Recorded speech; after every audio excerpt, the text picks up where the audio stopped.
Hello everyone. तो आज से हम स्टार्ट करने वाले हैं बायोलॉजी की यूनिट 8 और क्लास 12th की unit 3 biology and human welfare, जिसमें बेटा आपको 2 चैप्टर्स पढ़ने हैं, human health and disease and microbes in human welfare.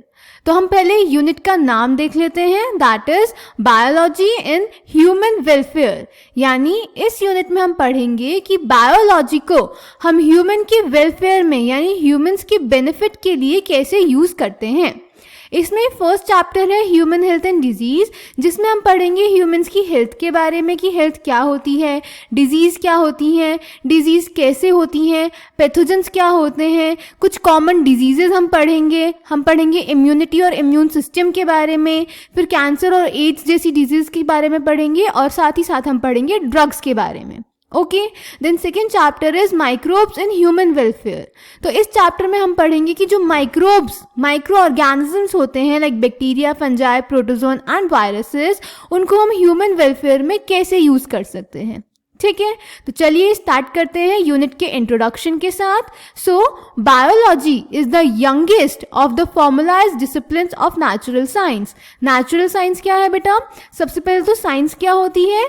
Science is the systematic study of anything, और जब हम उसमें नेचर की सिस्टमैटिक स्टडी करें तो उसको हम बोलते हैं नेचुरल साइंस, जिसमें अलग अलग फॉर्मलाइज्ड डिसिप्लिन्स हैं जैसे chemistry, physics and biology.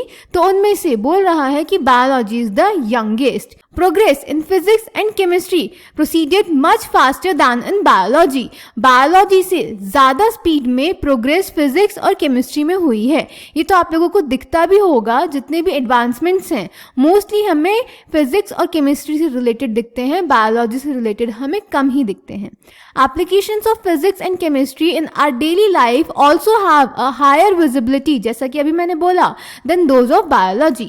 However, 20th century and certainly 21st century has demonstrated the utility of biological knowledge in furthering human welfare, be it in health sector or agriculture. But recently 20th century में 21st century में biology में भी काफ़ी advancements हुए हैं और हम biology को health सेक्टर और एग्रीकल्चर सेक्टर में काफ़ी ज़्यादा एक्सप्लोर कर रहे हैं। The discovery of antibiotics and synthetic plant derived drugs anaesthetics have changed medical practice on one hand and human health on the other hand. अगर एग्रीकल्चरल और मेडिकल प्रैक्टिसेस चेंज होंगी, better होंगी, तो ह्यूमन हेल्थ ऑटोमेटिकली बेटर होगी। Obvious reasons हैं। Life expectancy of human beings have dramatically changed over the years.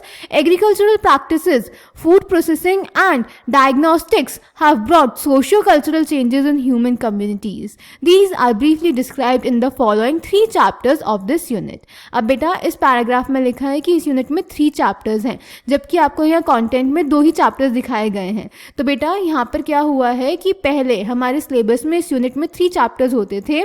इन दोनों chapters के बीच में एक चैप्टर हुआ करता था strategies for enhancement in food production, जो कि हमारे सिलेबस से अब हटा दिया गया है। तो यहाँ से तो उन्होंने उसको रिमूव कर दिया, बट वो यहाँ पर 3 की जगह 2 करना भूल गए हैं, तो इसमें आप कंफ्यूज नहीं होंगे, ध्यान रखेंगे। ठीक है, अब हमें सिर्फ 2 ही चैप्टर पढ़ने हैं इस यूनिट में। ओके, अब बेटा इस यूनिट के साथ हमें MS स्वामीनाथन का इंट्रोडक्शन दिया हुआ है, इनको पढ़ लेते हैं हम।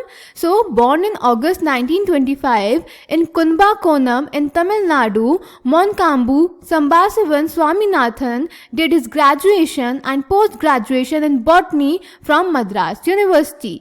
MS स्वामीनाथन के बारे में बेटा आपको पता होना चाहिए, he is the father of green revolution in India. India में ग्रीन रिवॉल्यूशन इन्होंने ही स्टार्ट किया था विद नॉर्मन बोरलॉग। ओके, तो उन्हीं के बारे में बता रहा है कि MS स्वामीनाथन का बर्थ अगस्त 1925 में तमिलनाडु में हुआ था। उन्होंने अपनी ग्रेजुएशन और पोस्ट ग्रेजुएशन बॉटनी में करी थी मद्रास यूनिवर्सिटी से। He worked in different capacities in large number of institutions in India and abroad and developed his expertise in genetics and plant breeding. इन्होंने मोस्टली प्लांट्स पर ही काम किया, उनसे रिलेटेड जेनेटिक्स और उनकी ब्रीडिंग पे।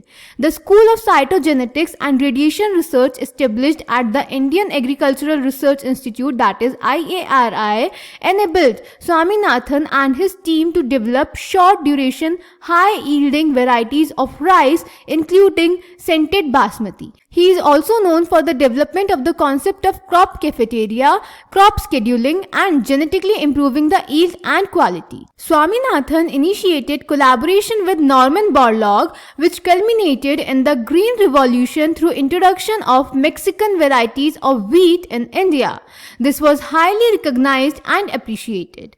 He is also the initiator of Lab to Land, food security, and several other environmental programs. He has been honored with Padma Bhushan and several other prestigious awards, medals, and fellowships by institutions of excellence. तो बेटा MS Swaminathan काफ़ी बड़ा नाम है बेटा botany के field में. इन्होंने प्लांट से रिलेटेड काफ़ी चीज़ें करी हैं. प्लांट ब्रीडिंग में, जेनेटिक्स में, ग्रीन रिवॉल्यूशन इनका एक मेजर स्टेप था, इसीलिए इनको father of green revolution in India भी बोला जाता है. अभी 2 साल पहले सितंबर 2023 में इनकी डेथ भी हो गई है. So this was MS Swaminathan and the introduction of Unit 8 of Biology, that is Biology and Human Welfare. In next video, we will start the chapter number 7 of class 12, that is Human Health and Disease. Okay, thank you.